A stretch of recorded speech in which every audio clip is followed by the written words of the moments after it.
Quiet, numbskulls, I'm broadcasting. Hello, you're listening to the podcast. So there I was. This is episode 115. I'll kick your little pilot ass. Don't do that again. I'll kick your little pilot ass, sir. That was a great story.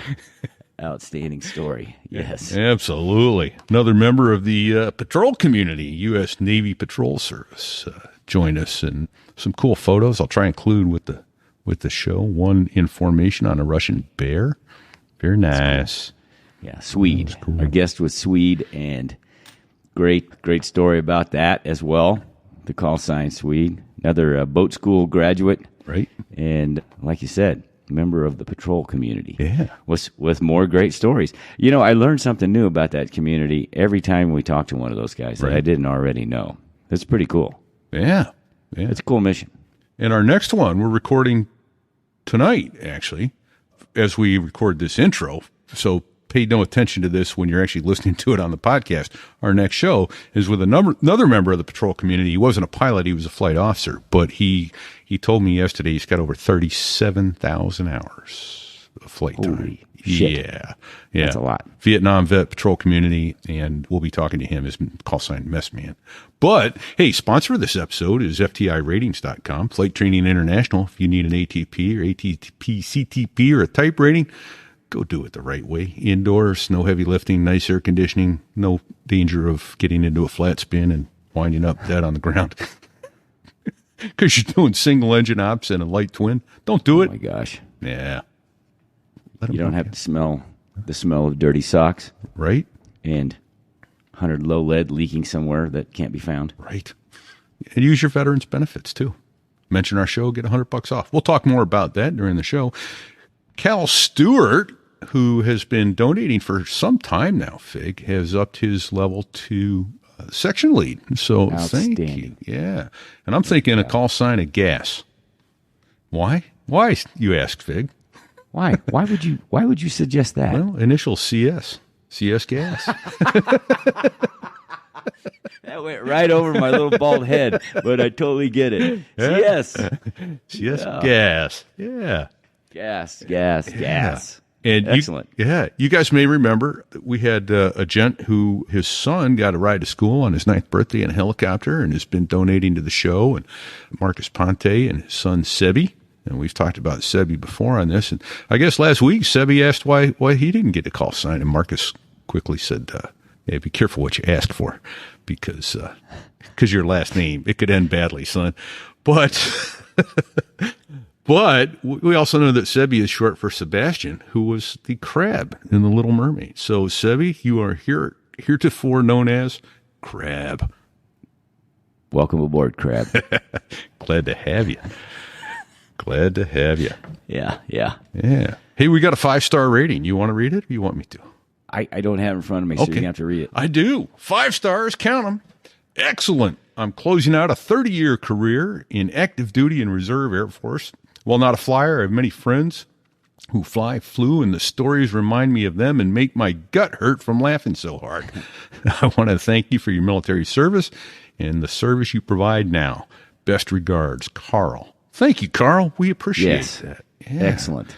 Yeah, and for those of you who can't provide financial support, we understand that. What you can provide is share the show. Tell friends about it. Yeah, share the show. Doesn't cost nothing. No, not a penny to share it with a friend. So, but yeah, let's get back and talk a little bit about a Swede here. He provided us with several good tales. Well, yeah, it went long, but the time went fast, like it always does. And you know, from experiences at the Naval Academy to flight school, and then, hey, you know, chasing a Soviet sub, right, in a real world mission. Yeah, right off the North Carolina coast. Oh, yeah. What the hell, right? No kidding. And then, you know, his opener was a breath taker with the. I'm just teasing it, but you know, he finished his active duty career as an instructor in the T-34, and that's. Yeah. You know, that's where you learn some valuable lessons. Boy, that about almost flying. ended badly.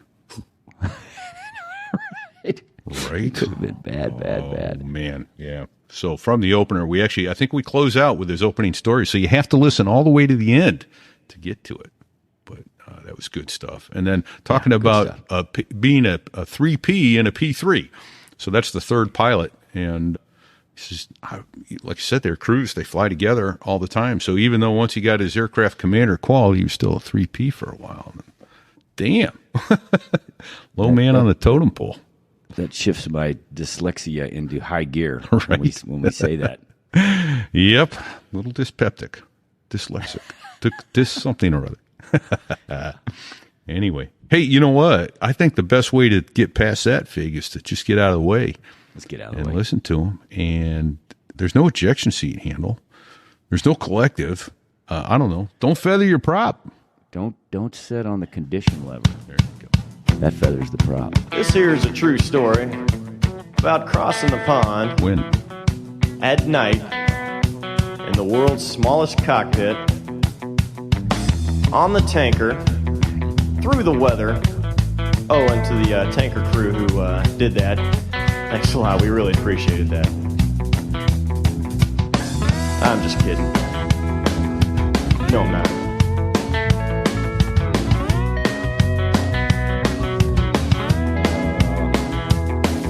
Well, there I was crossing the pond, and you could see that I wasn't exactly fun. So there I was, spinning through 6,000 feet, 5,000 feet the hard deck, and I'm thinking, oh my God, I'm going to have to bail out of this thing. Oh! Oh, not good. Did you say spinning through 5,000 feet? It was Oh, 6,000, but still, 5,000 you have to bail he got out, 1,000 left to go. Jeez. Oh, man. That was Wow, in the that was T-34. awesome. So that's how all great aviation tales begin. Good afternoon, everybody, or evening or morning or whatever time of the day it happens to be whilst you're listening to this. Repeat here, coming to you from New Hampshire. And I think I heard my co-host over there, Fig. I'm in Kearney, Missouri, just north of Kansas City, for about 18 more hours. And Nice. I am really excited to welcome our guest today, Swede. Welcome, Swede. That is a terrifying story, and I want to hear the rest of that, but we'll get to that. Okay. So welcome, my friend. Thank you for Thank coming you. on our podcast. Thanks I for need the to have a little invite. lubrication. Very exciting. Yeah. Yeah. So He came we to us normally- through Luke, or who else? Well, so I know, so Truth in Lending Clause here, I've known the Swede here for, well, so he beat me to my airline that we're at, so I probably met you 20, well, how long have you been married? Probably. How long have you been married? This time. Well, we got married in 2012, but we met in 2008, actually. That You was and a I flight. did? Yeah. You and I did? Or Yeah. I know you met your wife. I know when you Right. met your Oh, wife. we may have met prior to that. But, You know, and I, it was a flight. I met you, I knew you before that day. Okay. That fateful day. So, it's 2000, Yeah, was it's sometime in the early probably- 2000s. Yeah, probably 20 years. And Long time. as a coincidence, you also did you graduate from the boat school the same time Luke did? Yes. We were in the same Yeah. company, actually. We were. Oh, there you go. We were good buddies, still staying in very close contact. And Luke was a squadron mate, a repeat, and mine, and we had him on the show. Gosh, I don't know how. I'm many going to find the episodes show. ago. I'm going to find it. It told was me like, it was the first 10. Yeah, it probably was. Yeah. Yeah. And so I know when I first met you, you know how you always go, oh, where'd you go to school, yada yada, and I knew we had a connection way back then, but Uh-huh. and then the world got a little smaller when I was talking to you at one point, and you told me where you were living. In my high school, one of my best friends from high school is a veterinarian in the town that you live in, and his wife does small animals and he does large animals, and you met them because you had to Yes. take your dog or some cat or goat or something to the Oh, vet, yeah. right? Yes, Yeah. we are regular patients of theirs. Yeah. So what a small world. Nice. It is an extremely small world. It's amazing. Well, I wouldn't want to paint it ever, but it is small. Now, so to get back on track, because we got way off to the side there, how is it that you got interested in aviation? good question. So I So early, I was born in Hawaii, grew up in several different locales while my dad was still active duty in the Army. And he didn't retire until 1972. So during that time, I had a lot of exposure to the military. And in Hawaii, I remember the first time I was just fascinated was, we lived up in Fort Shafter, and I was going to Fort Shafter Elementary School. And the good is that on Oahu? Yeah. The big island? Yep, just up the hill Oahu. From the airport and Hickam and all that. Oahu. Yeah. Okay. Yes. All right. Sorry to interrupt. And Go ahead. that's where all the Army flag people are. 3 stars, 4 stars, all that kind of stuff. But anyway, My dad was not. But so the good BX is at Hickam, the Air Force one, right? Oh, right. Okay. Yes. So yes. we'd make, the Saturday shopping trip or whatever, and you go through the main gate at Hickam, and the road kind of goes around, one of the flight lines. And back then, they had, you guys know what a C-124 is? Yeah. Actually, I do. Yeah. It's a twin engine C-130, basically, right? It had twin. No. Had a. That's a 123. 124 is a 4-engine recip, and it's a double decker. It's got 2 rows of windows, big fat ugly thing. It was a tanker, right? Was it a just tanker? A transport. It was like shit. It was the 1950s. Sticks is frantically in the background, looking for it. Yeah, I was thinking it was the one they made for the It played the role. It was the heavy lift role of the Air Force. Okay, C-5 came around.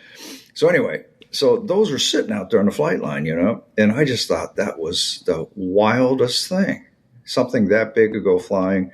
Cockpit's way up, above the ground. So I was about 6 years old when I first saw one of those things. It was during the Vietnam era, and lots of activity going on at Hickam, mostly transport type airplanes, but that's how I got interested. And then when I was growing up, going through junior high school, Monterey County was my home in California. And as you all know, safety school and PG school, postgraduate school, is in Monterey, right? Yeah. So in the early 70s, late 60s, early 70s, naval aviators would come back from their second cruise on Yankee Station, and they'd roll from their squadron. And a lot of guys, just to kind of dry out, they got sent on a good deal tour to PG school to get their master's degree.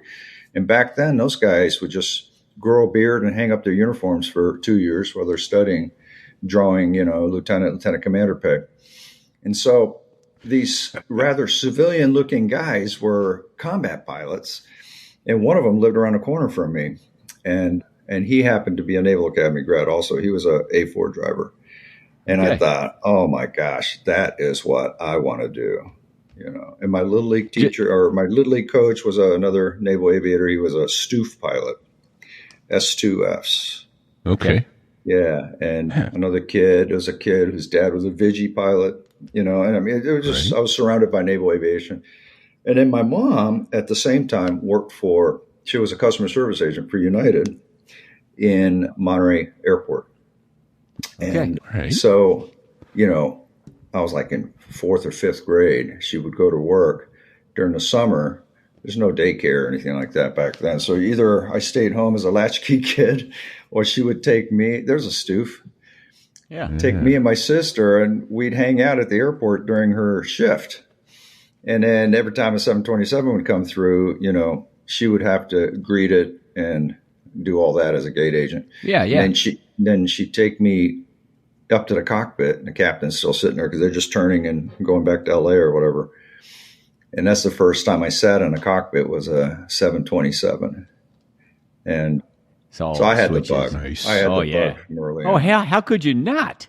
Although we couldn't afford, my parents couldn't afford flight lessons or anything like that. So by the time I went to flight school, I was a 0-time guy.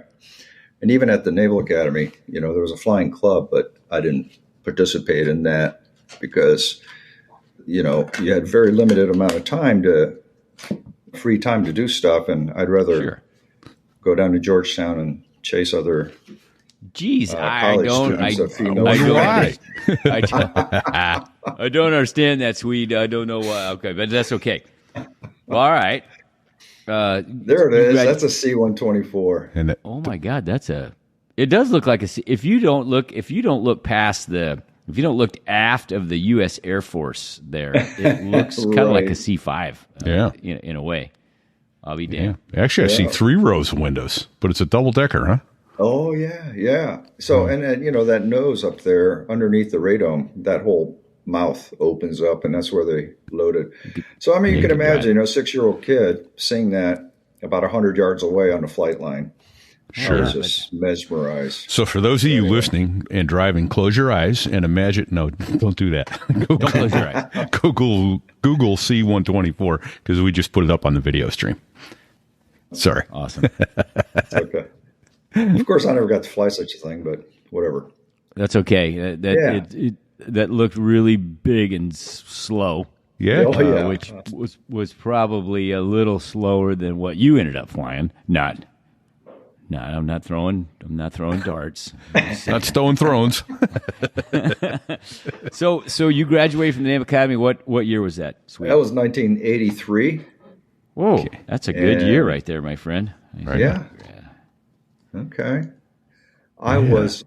Yeah. So I have to say, I was not a stellar midshipman. What?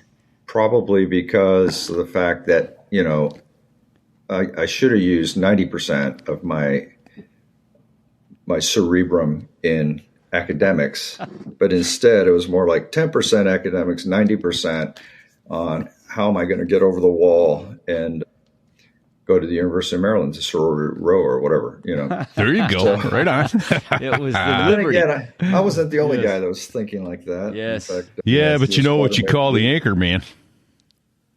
What's that? Ensign. Or lieutenant. That's right. What was was it engineering? Did you have some kind of engineering degree? No. What did you get? I majored in, we all get bachelors of science. Everybody, regardless of what you majored in, because the core requirements are very heavy in the STEM subjects, so everybody, even if you're an English major, you have to take 4 semesters, 2 full years of math. And et cetera, et cetera. So I was a management major, actually. That just seems like harassment. It was pretty much. Yeah, right. But, I chose my major because of all the core requirements, you have to declare a major your freshman year because otherwise you won't have time to finish it. So as a plebe, I'm looking at these firsties who are the seniors. Hey, I just got my pilot slot. I'm going to Pensacola, I was like, all the cool guys were like management majors. And so I selected that major because all the cool guys who were my upperclassmen were management majors. And I hated it. I couldn't, it's just my mind. I should have been an engineer. I would have done better if I was like a mechanical engineer or something like that. But so anyway, I was, needless to say, I was pretty much towards the bottom of the class, but so were all my buddies. And, the way they did service selection back then was your senior year in the spring semester. So early in the spring semester, I think it started like right after the last class or around 3:00 or something like that, 1500. And the school radio station is doing a live cast. I mean, that's as sophisticated as it was back then, right? Wow.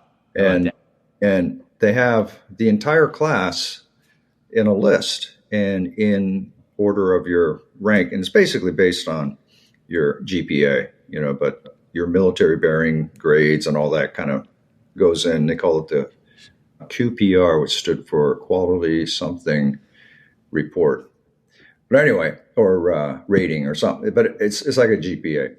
So I was 911 out of 1100, 1096 or something like that. Attaboy.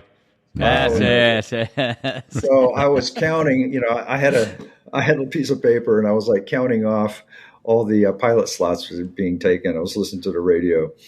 And by the time, and they called down 50 at a time. So it was a few hours before they called me down there. And when I reach, I look at the line of people standing there. Okay, there's a buddy. And like every 5 guys were a buddy of mine, behind me also. Sure. But we all got it. We all got aviation or whatever we wanted. That's good. Well, that's excellent. Well, that's how we got to where we are right now. That's right. Right? Right. Doesn't matter how you got there, man. It just matters that you got in your foot in the door. That's all that matters. Bingo.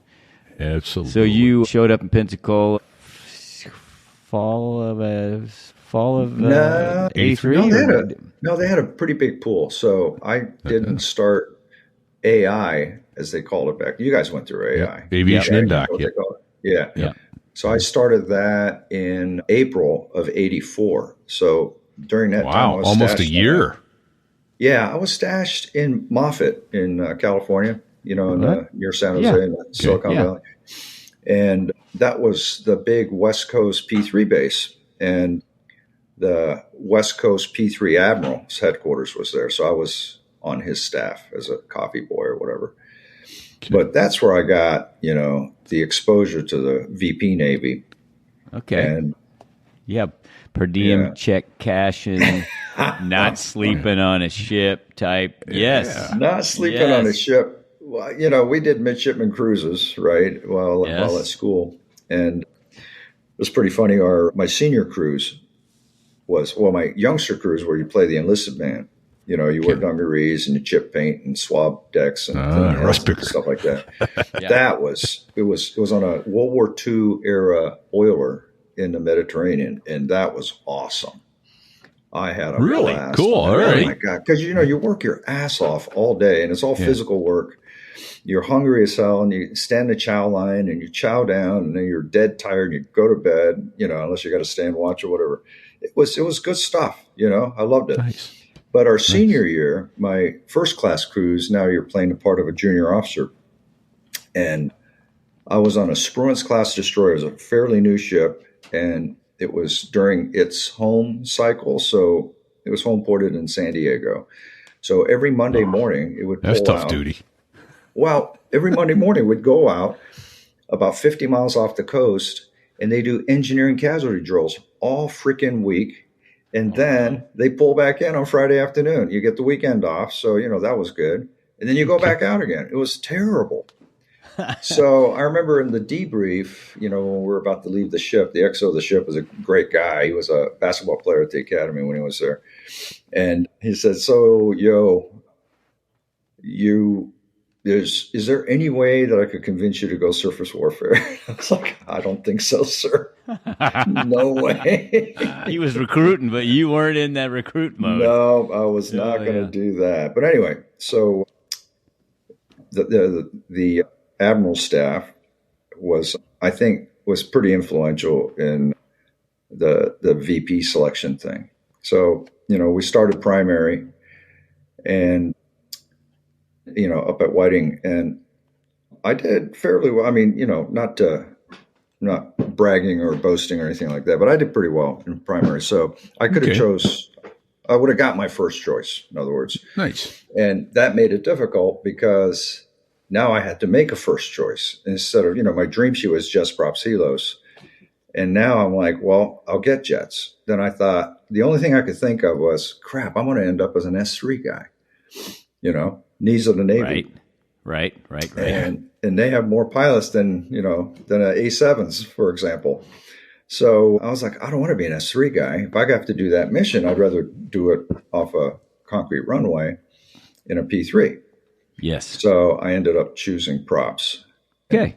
I didn't regret it at that time. It was, it was good. I got my wings within a year. So I got winged April 12th of 1985. So it was almost exactly 1 year after I started AI. Wow. And I was still in ensign. So I wanted I wanted to get winged before I became a JG. So that was. Well, you did that. Holy shit. Yeah. Right on. It was not necessarily you didn't want to fly jets. You just didn't want to get stuck flying something that you didn't want to fly and then be stuck on a ship. Right. Well, back then, if you go to the jet pipeline in the Navy side, you had S3s, A3s, A6s, A6s, which would have been cool. It probably would have been okay. And then they had A7s. Hornets were brand new. So, if you're wearing a Surgrad or something like that, you weren't going to Hornets. And then they had Tomcats. Right. But it's just, I was thinking, I bet when it comes to my week, I know with my luck, I will end up in an S3. I just, and and I know plenty of S3 pilots. My brother-in-law was an S3 to Hornet transition, and he toughed it out and he did great. He had a wonderful naval career, but that's one of the reasons why. And then the other one was, I remember my sister was telling me, she said, I can't see you flying a fighter. And she's the one that's married to my brother-in-law, who's a fighter pilot. And she said, because every time you were like playing war and airplane and all that when you were a kid, it was always like a B-17. You had a crew. So I was like, oh, yeah, that's true. So I always kind of pictured myself as a bomber pilot more so than a fighter pilot. So the P3 thing kind of fit. Because it's very much like, like I don't know if you guys just watched Masters of the Air and all the guys and that was a great show. Crew members in the airplane. P3 crew is a lot like that. We had 7 enlisted members and 5 officers, 3 pilots, 2 NFOs. Yeah, that's awesome. Yeah. Well, so you selected P3s, and then when you went to your first fleet squadron, where were you? East, West, Hawaii, East Coast, Jacksonville. Well, of course, I wanted to go to Moffett because that's like an hour from my home where I grew up. Yeah. And or Hawaii, which was my birthplace. That would have been Barbers Point at the time. And they deployed. The West Coast squadrons would deploy into Japan, Kadena or Misawa, which my mother being from Japan, I had relatives there, so I was like, hell, I'll live up the road from my hometown. That could be good. To Japan, I thought that'd be a lot of fun. Nope. So, of course, the Navy sends me to as far away from that as possible, Jacksonville. Sure. And, I always joke. I was always joking that some of my friends who were of Asian or part Asian ethnicity, they all got to go to either Moffett or Hawaii. I'm like, I bet you my last name is what threw it off because my last name is a German. Doesn't sound any Pacific Islander Asian at all. You might say it sounds Swedish. That's because, right, that's right. It may sound How Swedish. did that happen? So my dad is the short story of it is that my dad's from Pennsylvania. So it's really Pennsylvania Dutch, Okay. But anyway. So is that so? Let's mark this. Let me put an X in the block right now. So is that how we got to Swede as a call sign? Okay, so that came much later. So as a P3 pilot, you usually very few guys had call signs because you just kind of didn't need it. There was no tactical situation where you're favorite check 6 type of thing over the radio. Yeah.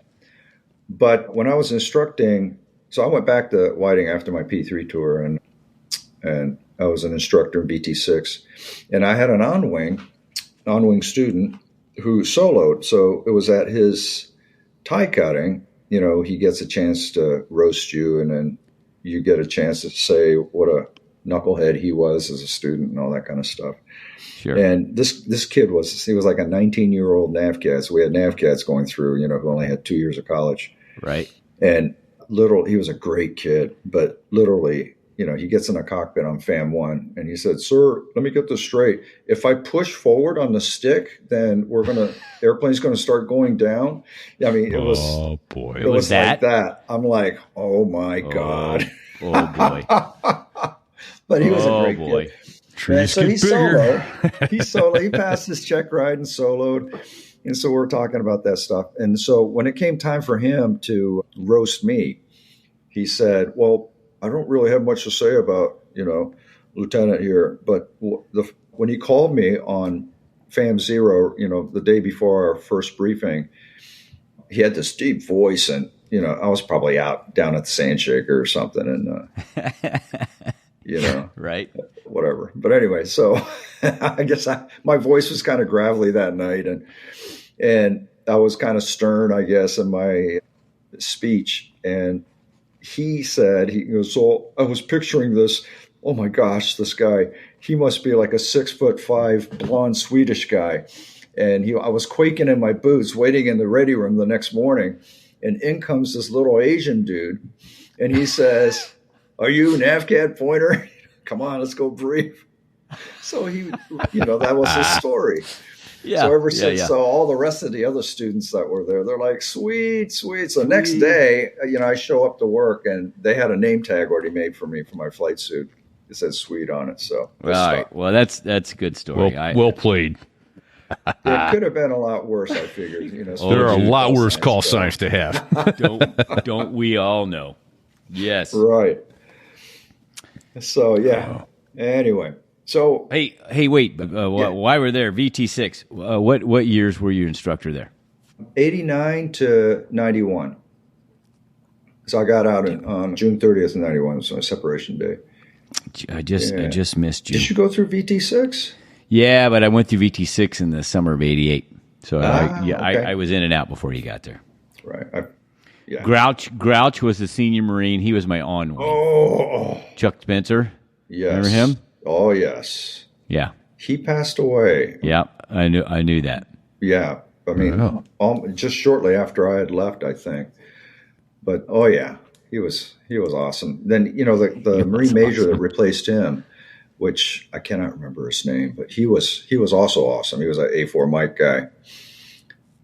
And then we had a couple of less than competent COs, but the XO, the CO to be that checked in during my final year there, they fleet up, was awesome.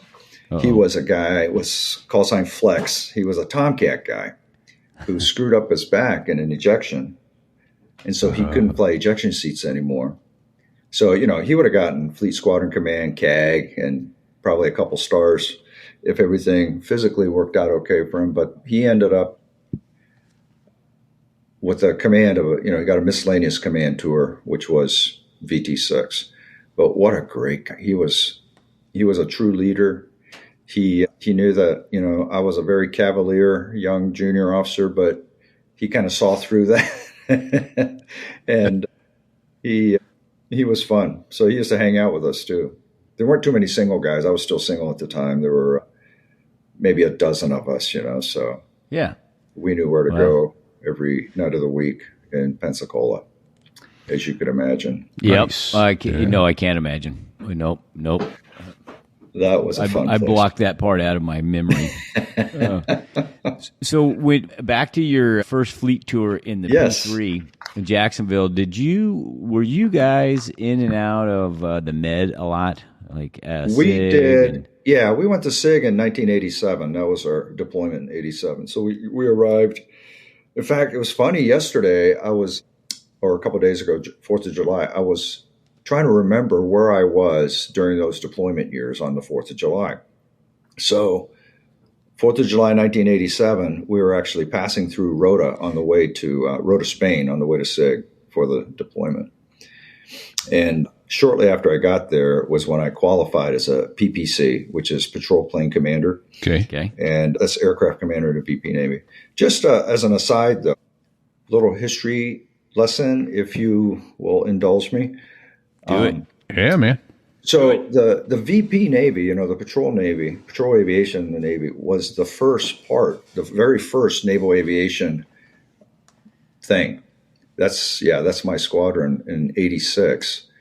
That's another story I'll get to in a minute. Yeah, but I've got a P3 flying wing on a Russian Bear. On a Bear Foxtrot, yeah. That's right off the coast of North Carolina, by the way. Oh, nice. Oh, shit. Yeah, back in 1986. So they, they're all flying boats or seaplanes. And obviously you guys know what a PBY is and so forth. Yeah. So they existed before aircraft carriers existed. So that was really the genesis of naval aviation. And then during World War II, of course, that was when the carrier became, really came into itself, both tactically and from an engineering standpoint, building the ultimate carrier and all that kind of stuff. Right. But the Patrol Navy participated not just in anti-submarines, but in the Pacific. The Atlantic guys were doing U-boat patrols, which is very similar to during the Cold War. The East Coast guys were doing ASW. The West Coast guys were shooting missiles and stuff. And the West Coast patrol squadrons some of them flew land-based, Air Force B-24s, in the Navyized version, they're called, that's a PBY. The Navy B-24 was called the PB-4Y, and they would do low-level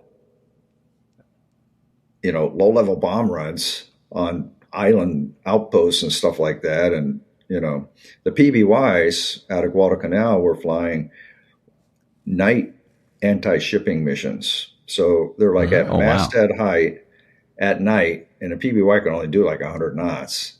And they would drop these 1,000-pounders. Yeah, but think of all the horsepower it took to get it to 100 knots. Exactly. How do you get out of the blast pattern? Drop bombs that low, going that slow. That's crazy. Yeah. Yeah. Maybe they were so low that the blast pattern went above them, So the shrapnel was actually falling down on top of the airplane. Shit, those guys had to have big, giant gonads. Yeah. So by the time I was in the P3 or the patrol community, some of us tried very hard in keeping up with that kind of tradition. And can you expand on that? What exactly do you mean by that? Well, you guys know, because you guys are fighter pilots, the P3 community always there was a certain stigma as to, well, they don't fly aggressively. All they do is fly straight and level. They get per diem checks and all that. By the way, when you guys deployed at Iwakuni, didn't you get per diem? No. I don't think we did, because we were provided housing and we had to pay for our BOQ rooms. So we'd stay in the BOQ for 6 months, but we had to pay for it. Yeah, but you were getting per diem. Well, that's what the per diem was for. We didn't get per diem. It was, no. Isn't that something? That is weird.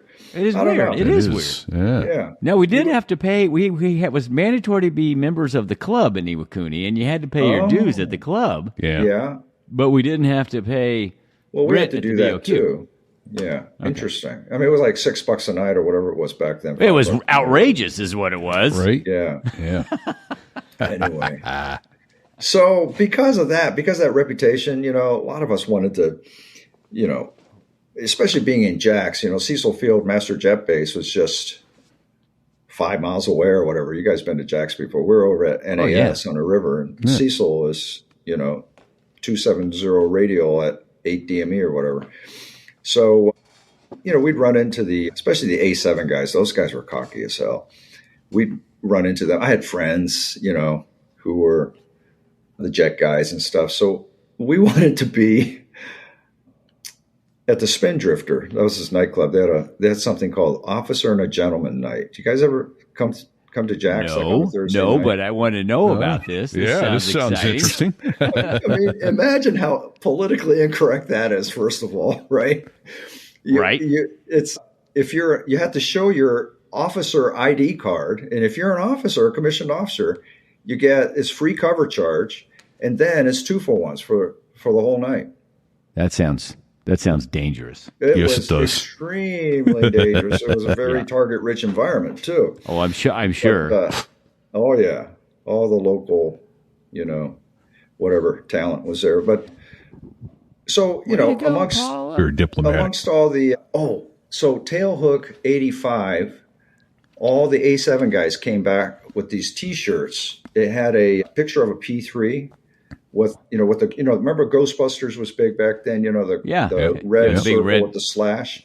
Yes. There was a picture of a P3 in it with the circle and a slash, and it said, "Not in my Navy." These were the Tailhook guys. Whoa. So we'd see them out in town. I'm like, oh, this is not good. It's probably going to start a couple of brawls, somewhere. Just a couple. And yeah. So why not? So I came up with this idea, and I never got a T-shirt because the RAG instructors ran off and made it happen. But I said, we should have a T-shirt too. Should be a picture of a carrier, with the circle and a slash. And so a couple of the RAG instructors made these T-shirts. It was a circle and a slash with a picture of an aircraft carrier. And it says, the VP Navy, money for nothing and chicks for free. I wish I had Dire Straits, baby. That song was big back then too, and MTV was new and all that. But anyway, awesome. So because of that, I wanted to I wanted to fly aggressively. And because it's a combat airplane, it could do a lot. The NATOPS limit for angle of bank was 70 degrees. So, that's about, 2.5 G for a level 70 degree? Yeah, something like that. Yeah. Yeah, 60 degrees is 2 Gs if you're staying at, one. Guys in the back were probably Yeah. shitting themselves thinking, we're going down. we So never we do would this. Exactly. So I was doing stuff like, and once I was an aircraft commander, PPC, then I was able to not get vetoed. Or actually, if I wasn't the plane commander, I couldn't make the decision anyway. But we'd come back. If it's VFR, I said, let's just call for tell them we're coming in for the break. And like, the break, we don't do that, do we? I'm like, why not? Right. You learn, you know how to fly the Navy pattern because that's the way we've all been taught. So NAS Jacks, we come in, but NAS Jacks, the pattern altitude was really high. It was like 1,200 feet or something like that. So we'd come in and do the break and come around and land. So one time we did that, me and my crew, and I think one of the lieutenant commanders saw me doing that and told the skipper, and this was that risk-averse skipper that I was telling you about. And he ended up calling an all-pilots meeting, like an AOM the next morning, and to lecture us about it. We don't do that kind of stuff. And I'm like, oh, my gosh, are you kidding me? So whenever we were away, there's no adult supervision. Like we would go down to Puerto Rico for weapons debts and stuff like that. There you go. There was an underwater range down there where we actually practiced attacking submarines. They had we call it a sled, but it was an old World War II Japanese torpedo. And if you guys, read about naval history during World War II, the Japanese had the best torpedoes. They had these things called the Long Lance, and they're basically the size of like a mini sub. But anyway, so they captured, a bunch, I guess, and this particular one was a captured Japanese torpedo that they turned into a underwater drone. And I don't know the technology, back then that allowed it to do that, but it would drive around underwater, and we'd track it and attack it. No shit. With the real torpedo. I never thought cool. about how you practice that. That's and then you do it for a score. It's called a Torpex. Okay. And so it was a moving target though. Oh yeah. And there's all these ROEs. You had a 3-hour period to kill it 4 times. So you had to log four attacks. So we actually carried 2 torpedoes, and then we had these things called SUSs, and I can't remember what that SUS. It was something you just threw down the free fall chute, and it would make a banging sound underwater, so you could track it. But anyway, so we go to Puerto Rico for that, and usually, there'd be somebody down there from the carrier, air wing, whatever, off whatever ship, and they'd be hanging out at the Oak Club right around happy hour time. And you guys ever been down to Rosie Roads in Puerto Rico? No, one time. One time, yes. It was a great place. It was as close to the Wild West as we can get back then. And the Oak Club sat on top of this hill. It was a beautiful place. And overlooking the airfield, So I think it was runway 7. If you come in runway 7 for the break, and you break and you come around and you get a little bit deep at the 90, you come off the 180 all dirty up and everything. And then if you get a little bit deep and low at the 90, you're right on top of the Oak Club. Nice. So we would do that. Oh, yeah. And we see all the On guys purpose. in their flight suits. Oh, Big, I absolutely. can see we got a problem child with us here. He was already told we don't do the break in this Navy, but he's out doing it anyway. Just Hey, was the airfield on the west end of the island? West. No, it was on the southeastern tip. So it was on so San Juan's on the north coast. of Puerto, Rosie San Juan's Rose was on the south northeast. coast. Yeah. Yeah. Okay. So Rosie Rose was on the southeast side. Okay. Oh, Agua Dia. That's on the west. That's on the west end. Agua Dia. Yeah. Yes. Also known as Barranquin. Yeah. Quick funny Yes. story about Barranquin. I was going down to Barranquin one time. My wife, then fiance, I got called out on reserve to go down there, and I left her a voicemail on the cell phone. And she's like, She's in the van. She's a sandwich girl at Delta Airlines at the time. She's in the van going, it sounded like he said he was going drinking for 3 days. No, I'm going to Barankin. Drinking for 3 days. Going drinking and Barankin for 3 days. Which wasn't completely untrue. No, that's true. Yeah. That's right. So There's Rosie. All right. Oh, there's a picture of Rosie Rhodes on the. Yeah, so you could probably see the O Club on top of the hill over there. Okay. Oh, nice. Get low and deep at the 90, you're right on top of the O Club. Very nice. Excellent photo. Thank you, Sticks. Yeah. Very good. But anyway, so we used to do crap like that, and I would get chewed out every once in a while. Never lost my papers. But, the thing was, they never pulled it.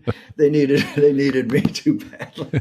So I ended up getting extended. So 87, we went to Sigonella, and the only time I ever loaded out with live weapons was during that deployment. And it was, our president at the time was Ron Reagan, and he had a problem with the leader of Libya at the time. And, El Dorado Canyon in 86 failed to get him. So in 87, we were trying to, I guess, get him to come out and play, but he wouldn't because, Gaddafi was too smart.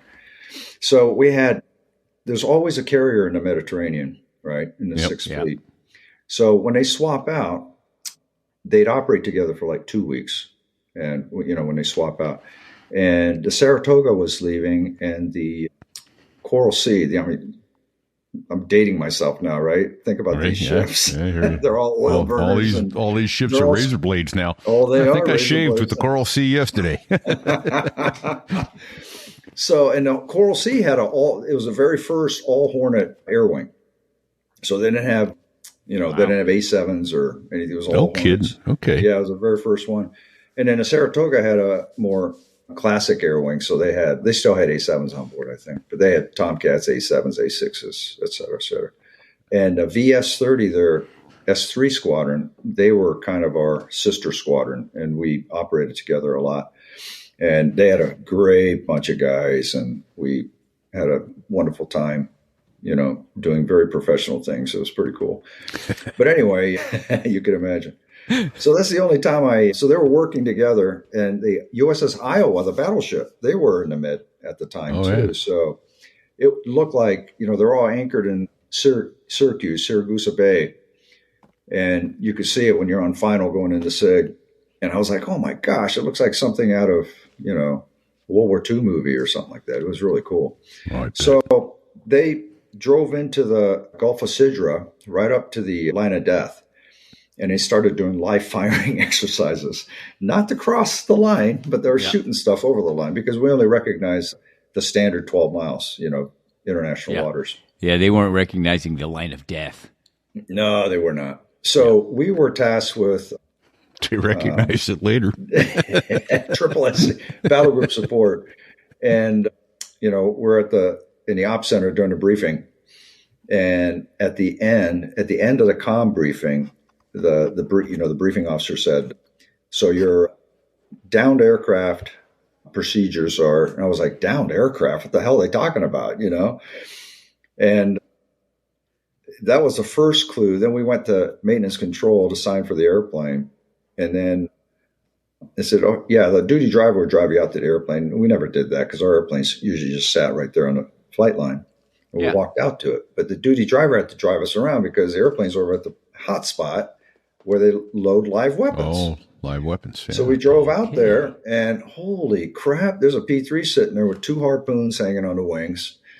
And the bomb bay's open with a bunch of, remove before flight flags, tags. Yeah. So I did my pre-flight, looked into the bomb bay, there were 4 torpedoes hanging in there. Live ones. Wow.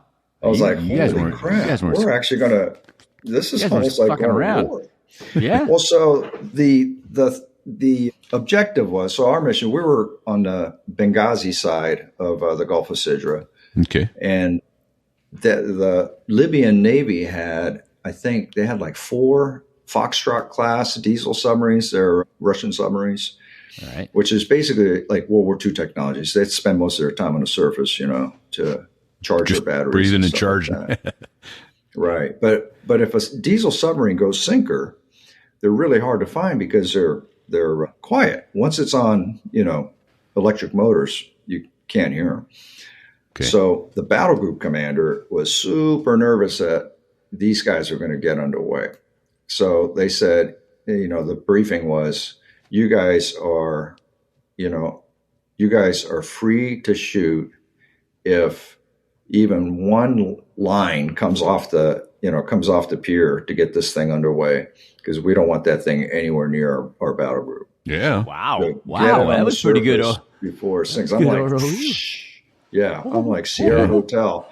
I'm ready to do this. It was a brand new aircraft commander. I'm like, yeah, let's go get some air medals.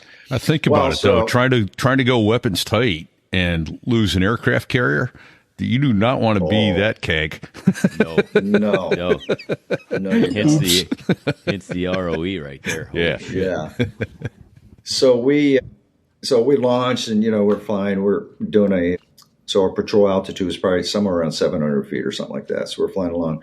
It was daylight, and my ESM operator, so he's an enlisted guy in the back. He's like, "Hey, we're picking up, whatever the search radar was, the Soviet-made search radar at the time."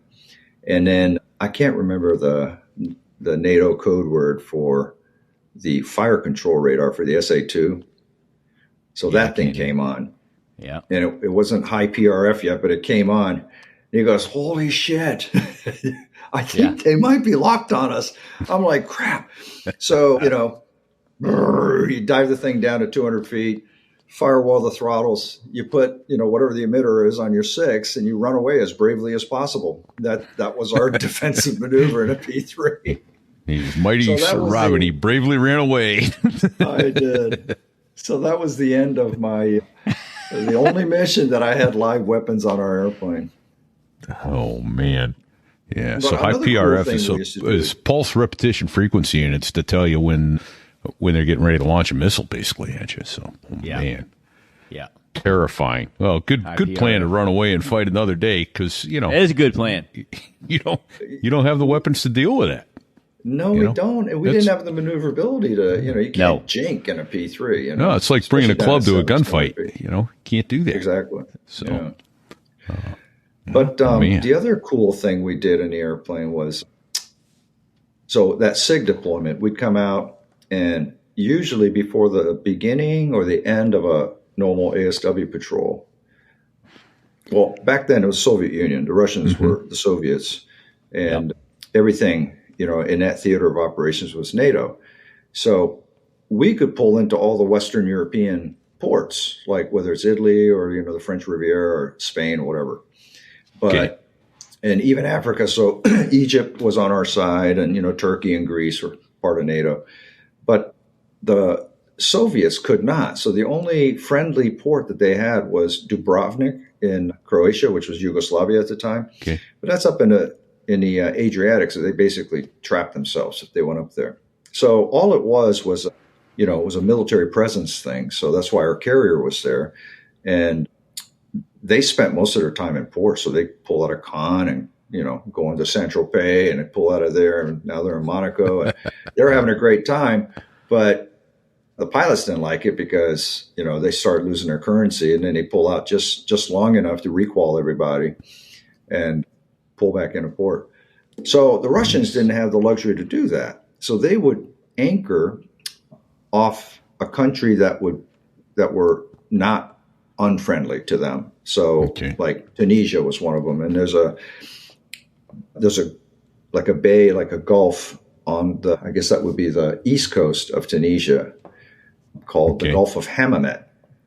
It's near, the ancient Carthage is, where. Right.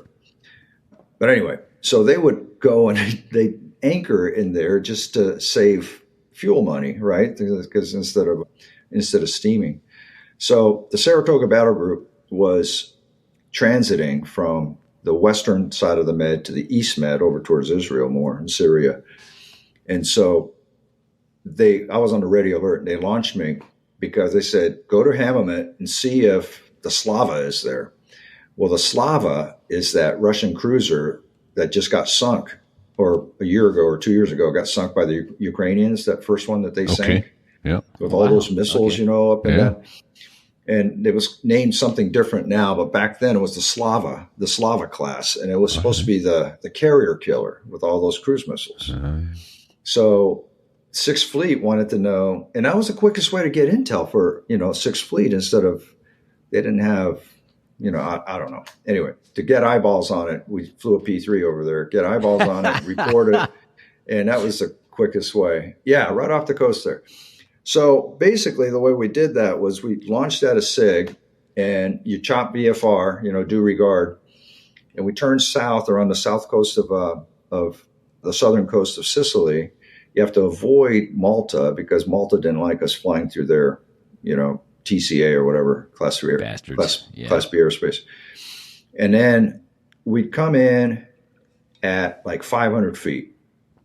We cruise along at 500 feet, stay underneath their radar, the Russian radar. And then when we get about 20 miles outside of the Gulf of Hammond, we pop up to 1,000 feet, light off our radar, take a sweep, and then get a plot of where all the contacts are, and then drop back down to 200 feet. And in the meantime, I'm sitting there trying to figure out, okay, there's a ship here, there's a ship here, there's a ship here. So if we come in from the south, and then make one pass, because you don't want to make more than, you don't want to do too many passes, otherwise they'll say you're harassing us, and it's, the ROE and all that. Yeah. And kind of like the Russians used to do to our ships all the time. Exactly. Yeah. Right. So anyway, I'm coming in, and then there was a VHF frequency, kind of like in the North Atlantic, where you could talk cockpit to cockpit. Sure. Yeah. Yeah. So we had we had one of those unofficial frequencies up. And so you always, you want to announce, hey, U.S. Navy P3, south to north at 200 feet. Okay. And then all of a sudden, I didn't hear anything. It looks like we're alone. So I came sweeping by, and all of a sudden I see this big green blob, like this olive green, like light olive green blob go flashing under my nose. So I'm at 200 feet. So this guy's below me, right? Ooh, okay, that's low. And I'm like, what the hell was that? It was a British RAF Nimrod. So, Nimrod is yes. The 4-engine. I bet Styx will find one too. But yeah.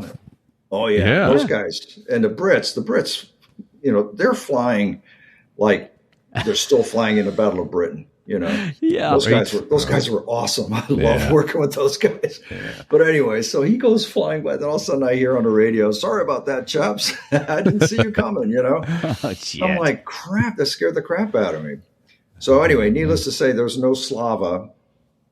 It was gone. There's the Nimrod. Yeah. That's not a small airplane either. No, it was bigger than a P3. That thing's about the size of a 727, I think. Holy shit. Yeah. You were at 200 and he came by below you. Below me. So he was probably, only, I don't know, he's probably at 100 feet, whatever. But so we started a search. So if it's not there, then go north up through the Straits of Sicily and find this thing before it finds the Saratoga battle group. And so we're flying north. I think something like 500 feet was an optimal altitude for our surface search radar, and there's all kinds of, the Mediterranean's got a lot of commercial traffic. So there's merchant ships all over the place. And we get a contact. We go, no, that's not him. Come over here. No, that's not him. We come over here. And the flight engineer sits right in the middle between the two pilots. And his seat, he could raise up. So he had a pair of binoculars and he's looking like this. And we found it. It's like, that's a Soviet. And so we came up close to it. That's a Slava. And looked like something right out of a Navy recruiting poster. This thing had spray. It was going flank speed, kicking up a big Rooster Tail, wow. Nice. Bow smashing through the waves and this spray coming back like this. It was really cool looking. And we went flying by at 200 and got a good fix on him and sent to whoever needs to know where this guy was. I'm sure they launched a couple of A6s or A7s off the Sarah to come. Go spend some time visiting. Yeah. That's awesome. awesome. Let him know. Yeah. Well, these are speaking some of flight fantastic engineers- stories. We've got to get some more of those coming along. Just a couple quick terms. Sticks put it up there. Due regard basically means you're on your own. Oh, man, there was another one in there, too, you just talked about, and I missed, and now it slipped my mind. Don't get old. It's bad for your memory, Fig. ROE. ROE, rules of engagement. Oh, yeah. Rules of engagement, yeah. Is there any others? Yeah. Anyway, so these are some great stories. I know you got a couple more, but the way we're able to bring these great stories to you is through supporters on Patreon and our advertisers. And we've had an advertiser with us for about 7 or 8 weeks now, which is Flight Training International. These guys are awesome. So Fig and I want to tell you about them, and then we'll continue with some more great stories. Hey everyone, today we're diving into something that all you aspiring airline pilots and those needing an ATP or a type certificate will want to tune into. Flight Training International, or FTIratings.com. Since its inception in 1993, FTI has been dedicated to elevating the standards of pilot training. That's right, Fig, but FTI isn't your ordinary flight school. It's a veteran-founded institution that's all about delivering high-quality and cost-effective training across a wide spectrum of airliners. From the Airbus to Boeing simulators, their training covers it all, and these simulators mimic the exact conditions you'll face in the real world. Yeah, these simulators are no joke. They're the same full-motion, FAA-certified beasts used by all the major airlines all over the world. This means every training session isn't just a lesson. It's a real-world experience. Plus, the instructors have been where you are. Transitioning from military jets to commercial airliners is smoother than ever. And the credentials these instructors bring to the table are impeccable. We're talking about professional pilots with previous military experience and decades of flying commercial airliners around the globe. They're here to guide you, to teach you, and to ensure that you're ready to handle everything from transatlantic crossings to tight landings at bustling international airports. FTI also offers special programs like ATP CTP, which stands for Airline Transport Pilot Certification Training Program. That's been mandated by Congress to ensure pilots are thoroughly prepared for the demands of modern aviation. And the best part? All this can be accessed from wherever you are, thanks to their innovative training materials available on your iPad. Nice. And because we love giving our listeners the best deals, here's one just for you. Mention So There I Was when you sign up for your first course at FTI and get a sweet $100 off. Whether you're a seasoned pilot looking to up your skills or a military aviator aiming for the commercial skies, FTI is your launching pad. So what are you waiting for? Check out FTIratings.com. That's FTIratings.com. Join the ranks of their esteemed alumni, including pilots from the U.S. Air Force, the U.S. Navy, and even the FAA. If they trust FTI, you can too. Absolutely, Fig. And don't forget that you can use your veterans benefits to pay for the cost of FTI. So gear up, check your avionics, and prepare for takeoff. Go to FTIratings.com and get started today. Your future as a top-tier airline pilot starts at Flight Training International. That's why FTIratings.com is the best option for you. Don't just fly, soar with FTI.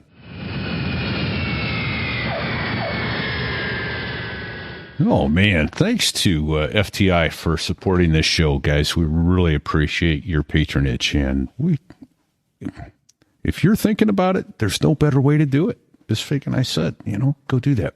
Hey, so Swede, you have a thing in a note that you sent to me, and it was talking about, and if this isn't the right time, then we'll circle back to it if you want to stay on deployments, but you talk about being a 3P and a P3. Okay. So what's all that about? And then you're talking about doing V1 cuts. I didn't know you guys did V1 cuts in the airplane. What are you, nuts? Talk about that too. But well, we only had one simulator in Jacksonville, and it was very, primitive, just to say the least. There you go. It was a good mock-up of the cockpit. That was about it, and you could shoot instrument approaches. But anyway, well, the 3P is a third pilot, so. The crew of the P3 had 3 pilots assigned. A tactical crew had a PPC, plane commander. The 2P, which is a second pilot, he's fully NATOPS qualified, but not yet an aircraft commander qualified. And then you had your 3P, who is a nobody. Literally, you're not even NATOPS qualified yet. So when you first check, I guess most saying sit there and be quiet. Yeah, I guess most Navy Marine Corps aviators out of the RAG, you come out with the NATOPS rating, right? Right. Yeah. Right.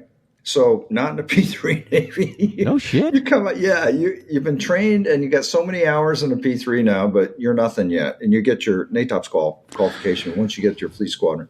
But anyway, so you basically have to carry all the gear to the airplane. And one of them is the Agiflight camera, which was in this suitcase looking thing. Yeah. And then there are two NFOs. You have the tactical coordinator and the NAVCOM, the navigator communicator. Okay. And so the NFO starts as a navigator, and he has a comm bag, with all the crypto and everything in it. But unlike a bunkie on, the airplanes that we fly in the commercial airlines, the relief pilot at least has a nice jump seat, right? Has a crew station. Yeah. The 3P didn't even have that. What? So the radar RT, the what do you call it? The transmitter sat in this cabinet in the cockpit, right behind the pilot seat and left seat. And so on top of that, the guys in the paraloft they put together like a vinyl cushion, with some foam rubber in it so you could sit on it. That's where the 3P sat. No. But the only thing is every third mission, if you're operating as a crew, usually on deployments or DETs, every third flight, you got a takeoff and landing. So in the P3, we always flew it from the left seat. So as this nobody, unqualified dude, you could be in the left seat for the takeoff and landing. And the plane commander just has to be over in the right seat. So that's how we did it. So I hated being a 3P, and I just couldn't wait at least become a 2P, Well, how long did that take? How long did that transition take? Or how long did it take to get a guy qualified? Well, the qualification happened within just 3 months or something like that. It's just a matter of so it wasn't overly brutal, but it was right. But you know your place type. Yes, but you're assigned to a crew, so your crew position as a 3P, even if you started getting more hours and whatnot, that may last for a whole year. Oh shit! Because you have your 6-month deployment, or you have your workups prior to that, then you go away for 6 months, and during those 6 months you stay together as a crew, and so forth. So anyway, it was not fun. I remember during that period, it was the only time that I really regretted the choice that I made in going, P3s, because I just got into Jacksonville, and I'm driving around getting the lay of the land. And so I decided to drive over to Cecil Field, see what's going on over there. And I'm driving along the hangars and I hear lots of jet noise, and I look and there's there's 4 F-18s taking off. And they're just pulling up into the vertical all 4 of them, one at a time. So there's 4 of them stacked up in a vertical going up, busting out of the Class B airspace out the top. Yep. I was like, did I make the wrong choice? It really seemed that way. You could have done that. You simply chose not to. That's all. You said, Swede, you said the 3P had to carry some camera. So was that a classified camera type thing? No, it wasn't classified, but it was a handheld. Technologically, it was probably just better than World War II. But it was a handheld camera. I can't even remember what the size was. It was much bigger than a 35 millimeter. And it was a very specific reconnaissance type film that they used. May have been a 70. All right. Okay. Yeah. So, whenever we flew, we're looking for ships and whatnot. We had a little. I wonder if that shot, we go back to the shot of the P3 and the Bear. I wonder if that was taken off one of those. See that little window behind the pilot's window? Yes. That is a flat, no curvature in that. So it's a photo. So it doesn't distort any photos. Exactly. It was a specific window for that camera. So you got your hand holding that, and it's the ordnanceman that usually operated the camera. So the 3P just had to carry it out there because it was heavy and pain in the ass. It's just part of the harassment. Yeah. There's nothing wrong with that. And and I don't mean it in a pejorative. It's just my observation in my encounters when I was active duty with the P3 guys. Those were the guys that were more worried about, how many rivets on the engine to sell, how many static wicks, that kind of stuff. But there were exceptions to that rule. I mean, like I said, I think I told you in the pre-show chat, and I've told it on the show here before about Jimmy Sins, who was an amazing CO. And, he was definitely not like that. He was a P3 guy, but, just salt of the earth, great guy and a wonderful leader. So, but it was just kind of my impression that the more crew members you had, the more let's screw with the other guy attitude. Yeah. Well, it was which goes to that whole 3P thing. It's like, you're nothing. You sit on the cushion in the back and don't bother us. We'll give you a landing every now and then. Exactly. The crew members, as long as they threw a slur in there every once in a while, they could tell you whatever. As a 3P. With all due respect, sir, and then here it comes, right? Yeah, you're fucked up. That was the shittiest landing I've ever seen. Yeah. So along those lines, a quick story. One of my favorite flight engineers, first of all, were enlisted guys, and they were all of some kind of aviation maintenance rates, whether they're aviation electricians, structural mechanics, or engine mechanics, whatever. That was a prerequisite for them to even get selected to be a flight engineer, right? Yeah, and then they go through air crew school and then flight engineer school. So, but they were sort of, I don't know, probably in the Marine Corps they didn't have that, but in Navy, if you stray away from your specialty, even as an aviator, even as an officer, if you end up doing something that's not in your warfare specialty, then that's actually detrimental to your career progression. Yeah, it's hard to get a squadron command and that kind of stuff. Exactly, that kind of stuff. So for the enlisted guys, if you were, say, a jet engine mechanic, an AD, and you were a flight engineer, so you're no longer in the shop working with, under a chief or whatever, then it's going to be harder for you to make chief because you're still making, chief petty officer promotions in that rate, right? Sure. So we had a lot of guys who were stuck at E6, and in the Navy, that's a huge jump going from E6 to E7 because, even your uniform changes. You go from a petty officer to being a chief petty officer who wears khakis, right? Just like the officers. But anyway, it's a big deal. So when I was a 3P, so I was a fledgling P3 guy, and I just wanted to fly, get me in that seat so I could fly. And so it was my turn to fly, and we're coming back from a patrol, and we're coming into Bermuda. And the way we did that was we'd file a flight plan for like 50 miles, and then we'd chop VFR. So we'd file an en route delay. Remember how you do that on a DD-175? Yeah. So we'd file an en route delay for like 8+00 hours, right?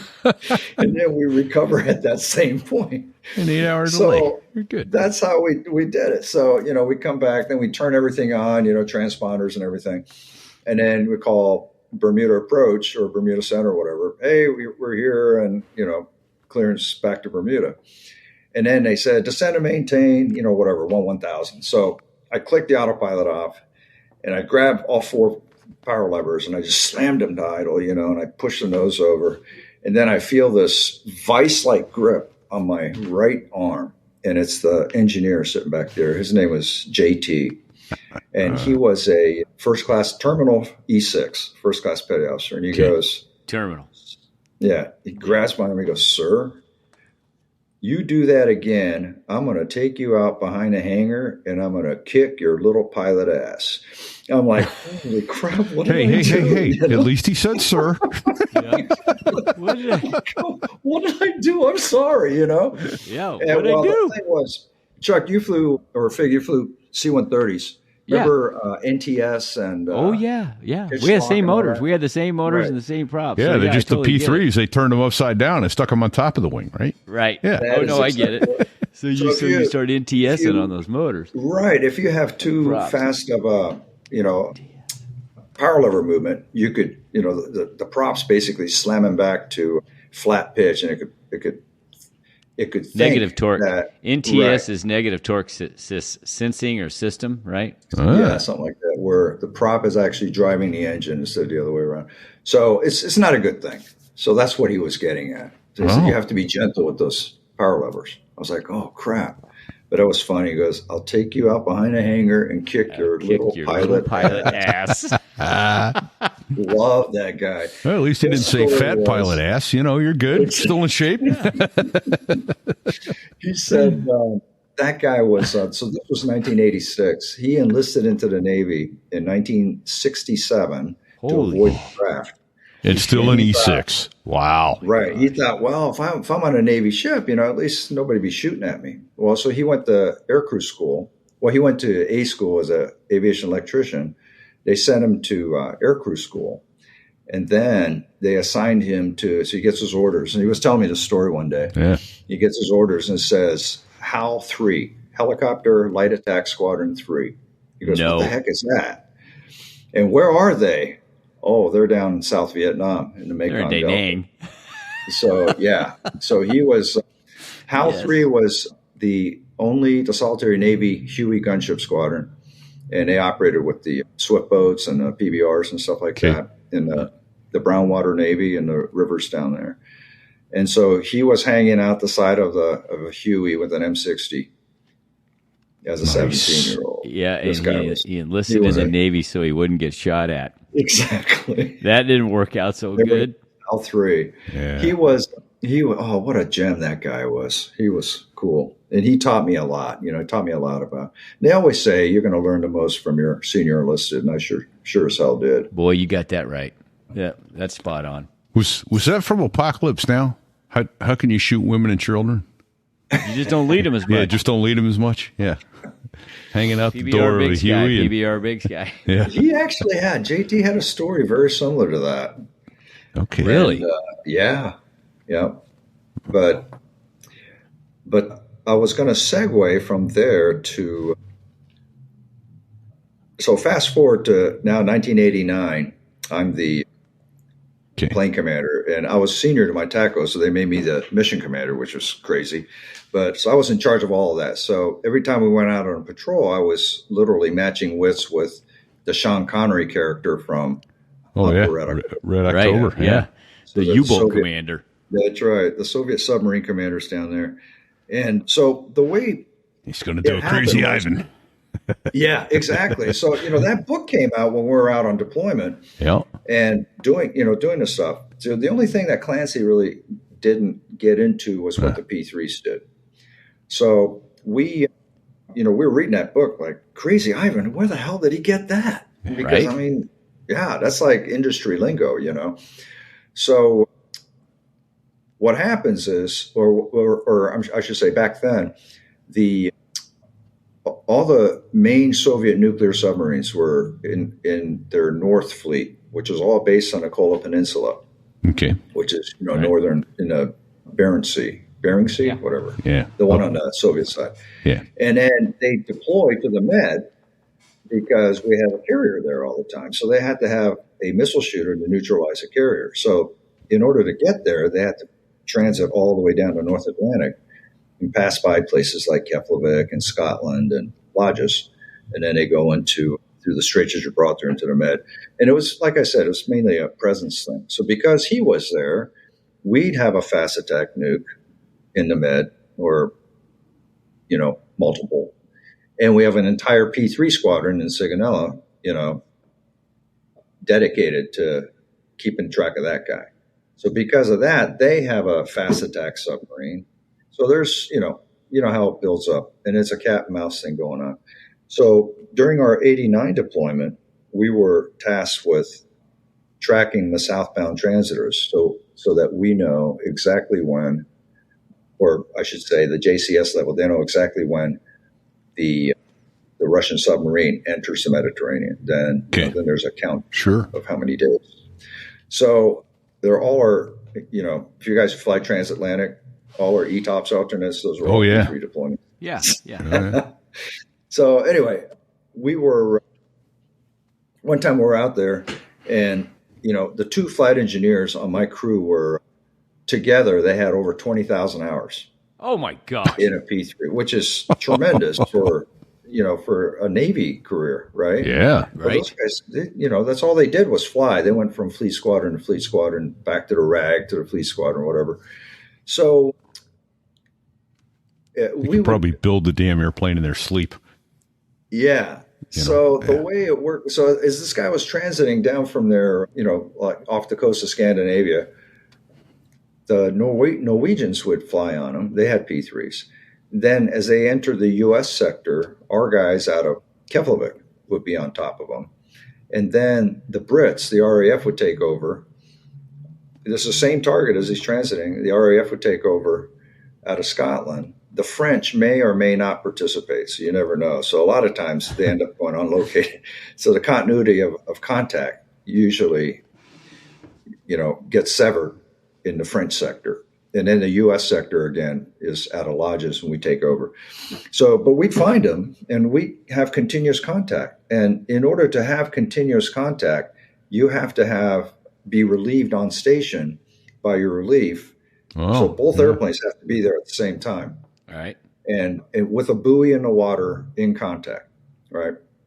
So you have to wait. And if your relief is late for whatever reason, you got to start counting drops of fuel and go, holy cow, how much longer can we stay out here? How much further can we pull the power back? So we always shut down number 1 engine to save fuel, because once you're on station, it's now,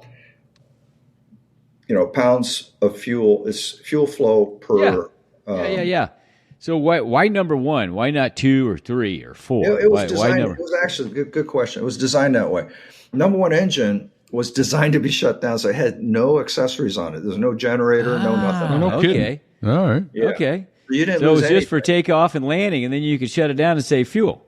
That's exactly right. But in the max range curve, so for fuel calculations getting home, the max range 3-engine max range curve was pretty much the same as the 4-engine max range curve. It's just that it was at a lower altitude and slower speed. So take you longer to get home, but you could do it with the same amount of fuel, basically. So, and there was a pic. Sticks just had a picture of. I don't know if you saw it there. Yeah, I actually took that one. So explain why the prop's straight like that too. When you're feathered, right into the airstream. So the flat face of the prop is not pointing into the wind. It's edge on. Correct. Yeah. Right. And it stops spinning, right? It stops spinning. Right. Yeah. So it's less drag. There's no drag, really. Right. Once it stops. So if it's flat pitch, then it would be like a speed brake. It would actually be drag as opposed to not. Yeah. So anyway, one day we're drag out there. Bad. And if there's icing, you cannot shut down your engine because it'll ice up, right? So, which is now you got all 4 engines running. You got engine anti-ice on. You're throwing the wing, the wing heat on every once in a while to break the ice and all that. So even if there. So we had, I would say it was pretty close to severe icing. But we had to be there because we were in contact with the sub, with the Soviet. Yeah. So we couldn't leave. And I was like, crap, when's the relief going to get here? He's not going to be here for another hour, And I had, on the unheated part of the windshield, I had about an inch of rime ice on the unheated part of the windshield. Shit. Oh. Yeah. So I'm looking Which means back there's a lot of other parts of your airplane that's got an inch of ice on it. Oh, yeah. And then the wing heat, the wing anti-ice was thermal, right? Yeah. Like on large airliners. So our technique was you let the ice build on the leading edges, then you dump it, you turn it on, it heats up, it breaks it off, then you turn it off again.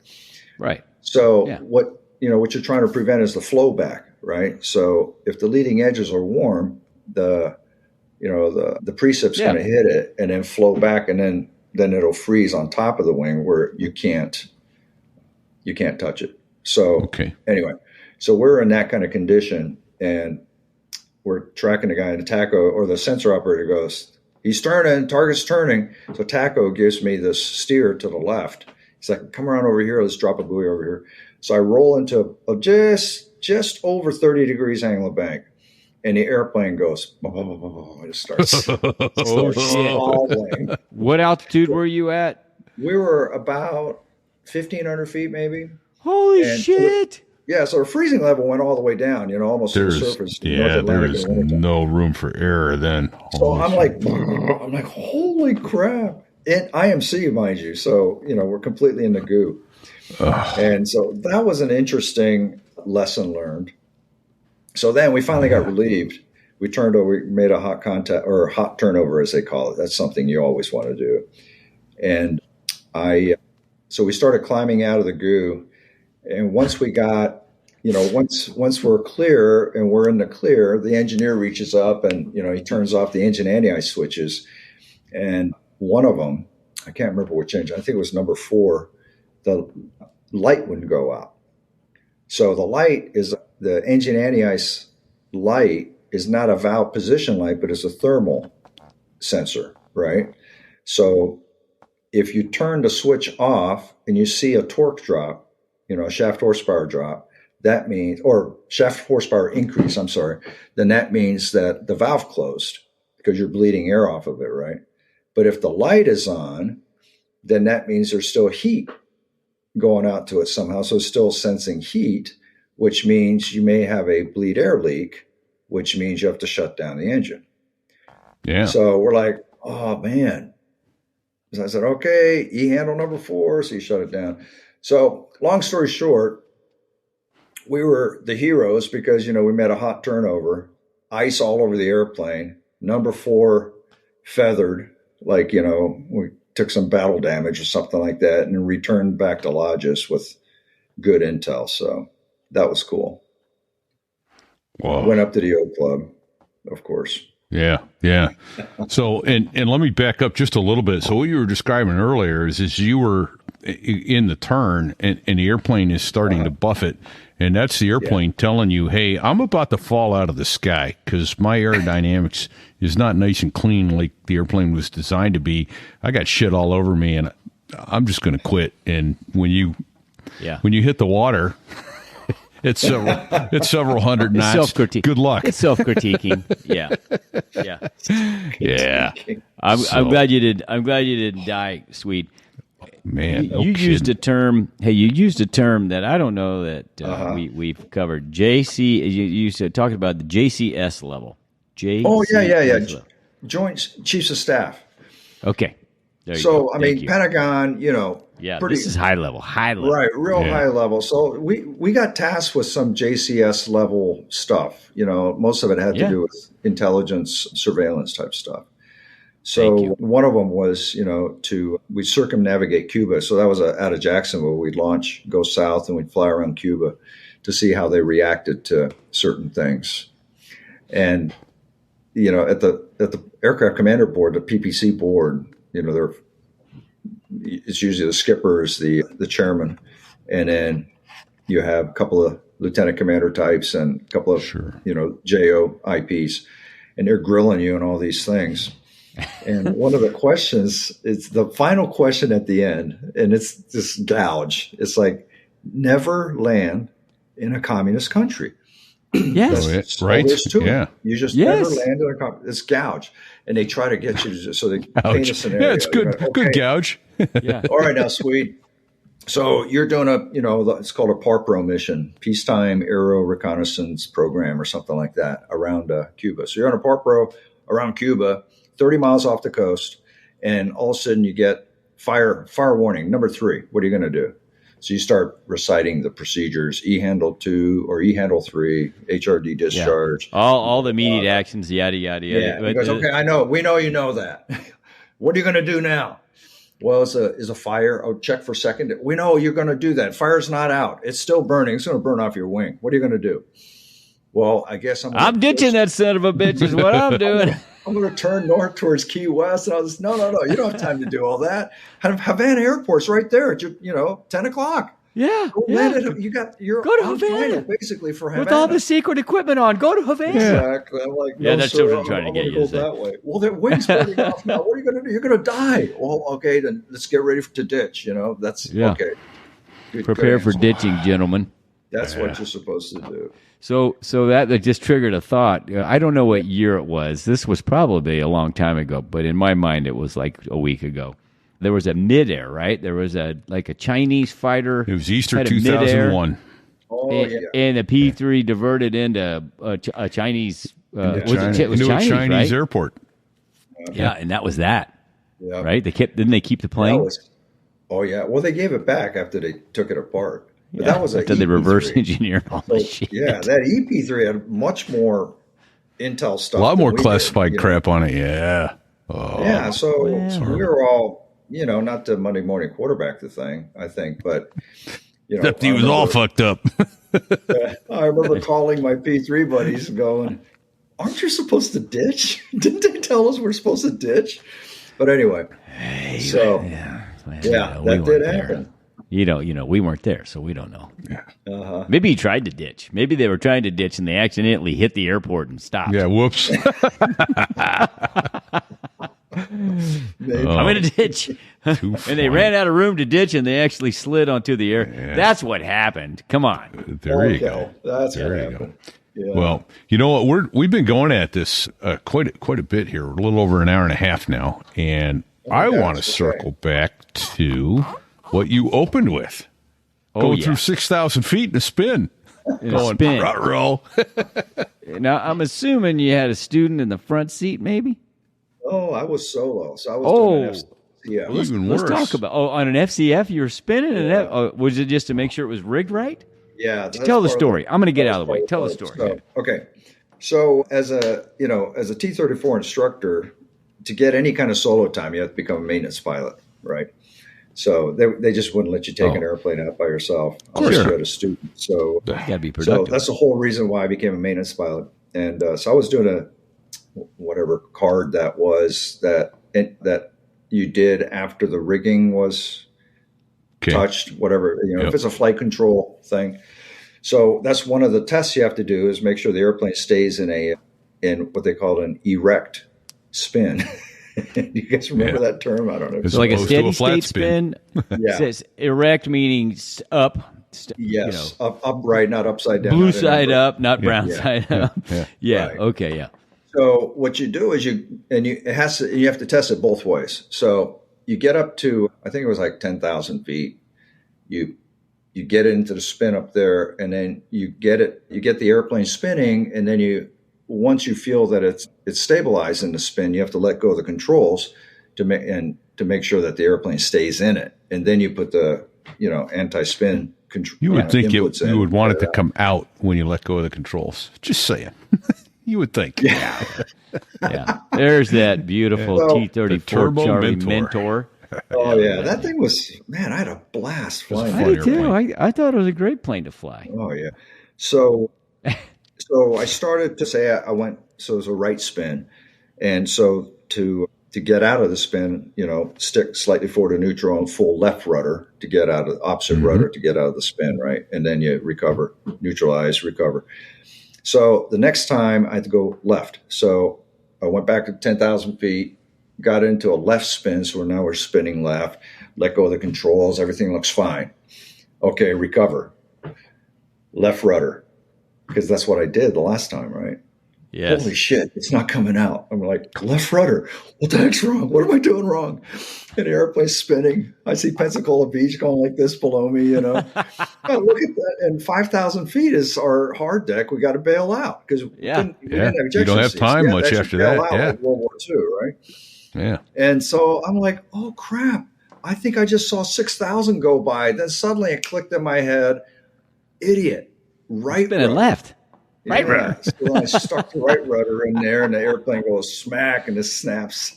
straight and level. It did exactly what it was supposed to do. It was doing everything that you told it to do. That's right. Exactly. I'm glad you didn't jump out of that thing, man. That would have been the shits. Swede, there's a saying in computers, and it kind of applies here. Garbage in, garbage out. Exactly right. Do you remember the bailout procedure for the T-34? Ooh, pick me. Oh my gosh, no. Call canopy cord, harness off and dive pop. D-ring. Because I can't get rid of it. It's there for life. Yep. Crew canopy cord, harness crash dive D-ring, damn it. Woo! That's awesome. Good for you, man. And with that, we've got to come to end and land this airplane. Oh, this has been fun, and the time has just flown right by. Oh my gosh, it went by very fast. It did. We've been at this an hour and a half. So you got more stories. You got more stories? Write them down. Bring you back. Going to talk more about some of the crazy shit you did with Luke at the boat school, among other things. Yeah. And Luke was indeed show 5, and it was Harrier 1, 9-point Bucks 0. Yeah. Oh, that's right. That was his show. And And I never knew that story. I mean, it's a Craig's great good story. friend, Luke's a good friend. I never knew that story. Yeah. But Game anyway. Warden was coming after him, man. He wanted that. Right. He wanted that. He wanted that. He wanted the rack. Right? Yeah, exactly. I don't know. Well, Badass wants us to keep going, but unfortunately, we have commitments. We've got to land this plane, and we're almost out of gas. We're bingo fuel. So, Swede, thank you for your service, and thank you for spending time with us. Yeah, thank you for your service, Swede. Thank you for your service, and thanks for the invitation. It was an honor. It was a blast, dude. It was a blast. It was a blast. This is it was great. a blast. We're gonna You do are some more of this. the. Hold on a second. Was he Second is he P3 the guy, right? Second P3 guy. Yeah. Yeah. And you know what? I learned something new, that you guys would shut down the number 1 engine because there was no accessories on it. Right. Brilliant, Huh, who knew? right? Huh. Yeah. I thought you were just going eeny, meeny, miny, mo. Let's just shut one down. No, there was some purpose to it, which is nice. Let's shut the number 3 down this time. Oh, well. Oh! Whoa. No, Fig just dropped his knocked his microphone off, dropped it. I had a structural failure. Hold it and hold still, and holy shit! smokes. Sorry, Yeah. everybody. That Right, scared the Fig's- living shit right out of me there. That Fig's was been like drinking idle. and beating up his equipment. And I've only had a beer and a idle. half here. Idle. Yeah, well, there's that. Go right. right. Fig, hold that thing till the end, and we'll get this done. Together later. We got a couple other thank yous we got to get out of the way. First and foremost, we need to thank Dave Hamilton over at backbeatmedia.com. They help out with advertising. If you have a show and you need advertising, reach out to backbeatmedia.com online. Dave also has 3 other shows, the Mac Geek Gab, the Gig Gab for musicians, and the Business Brain for entrepreneurs. So Thanks, thank Dave. you very much. Thanks, for Dave Hamilton. all the support. Yeah. Dave's Fig, the if you man. want to get a cool shirt like I'm wearing, or a cool hat, or maybe, I don't know, a bikini. Well, now we're talking. It is bikini season. That's is. where you would go to. So thereiwas.us/merch and get the damn bikini for your hot girlfriend There or you go. significant other. Get it done. Or your wife. Don't get one for your wife and your girlfriend and mix them up, though. Just saying. Don't have them both in the same spot at the same time, unless they know each other. And that's a whole nother thing. Yeah. So go to sothereiwas.us/rate, please, and give us a 5-star rating. We've gotten a couple this week, or one this week that I'm aware of, and so that's good. We're deeply appreciative of that. If you're going to give us a 4-star or less, go give it to another show. Don't give it to us. No, give us a debrief, man. Tell us how we can get it to a 5 because we're Right. trainable. Yeah. Well, I mean, tell I'm us- trainable. I don't know about repeat. Well, I'm not. Hell. Yeah, just put your microphone back together. We're there, Fig. trainable. We're both We are. trainable. We are indeed, and we're having a ball with this. Gonna foreshadow something here. Just the decision hasn't been made yet, but we're thinking of going to a show every other week instead of every week. So just gonna throw that out at this point. It's getting tough to keep bringing a show every week. Not impossible, but thusly tough. And so we think we can keep the quality up if we think about doing that. We'll let you know once that decision's been made.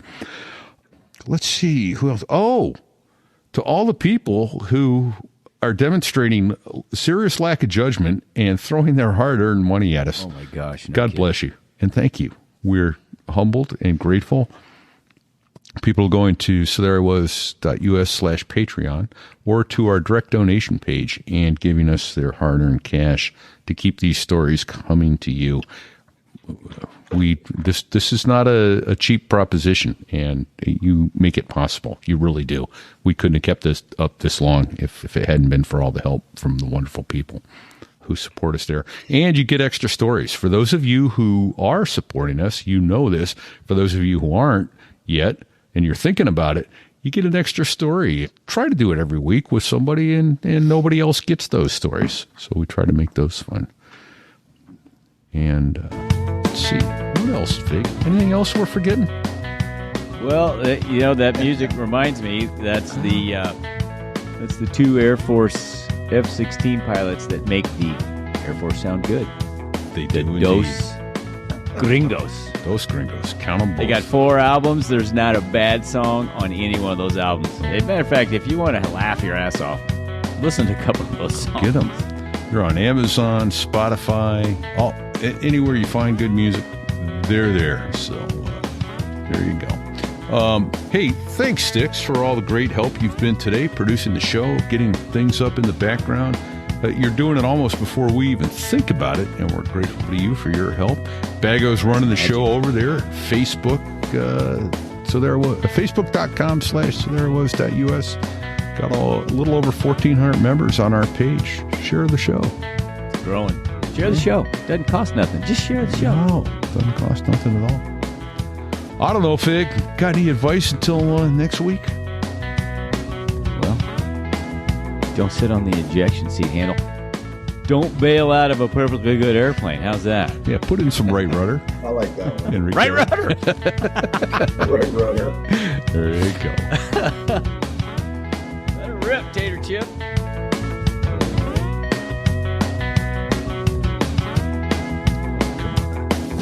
Well, there I was, crossing the pond, and you could see that I wasn't exactly fond of all the shit I was wearing on that day.